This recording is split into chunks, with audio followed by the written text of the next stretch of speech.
juste pour les ordres de grandeur, en termes de coûts.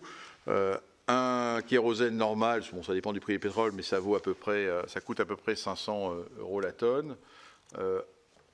Une huile usagée transformée en fuel pour avion, ça va coûter 2000, entre 1500 et 2000, disons plutôt 2000. Si je prends une huile végétale, l'huile de palme, mais c'est un mot que je n'ai pas le droit de prononcer dans cette enceinte, ça coûterait plutôt 1200, 1500.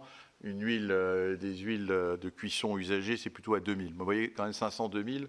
Voilà. Donc quand vous nous avez... Alors là, le Parlement, enfin les autorités, la France est plutôt en avance, puisque sur l'avion, vous avez dit on va faire 2% en 2025, 5% en 2030. Donc vous avez poussé à ce que cette filière se développe. Parce qu'il n'y a aucun doute, compte tenu des écarts que je viens de mentionner économiques, que le client compagnie aérienne, s'il n'est pas incité par des règles, il ne va pas le faire. La vertu a des limites.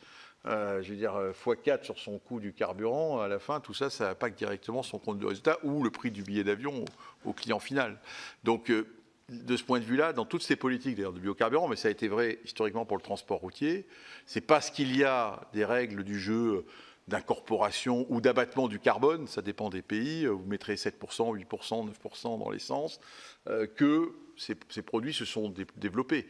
Même aujourd'hui, quand on dit dans l'essence et le diesel français, on met 8% ou 9% de biocarburant, ces biocarburants-là, ils coûtent beaucoup plus cher que l'essence de base.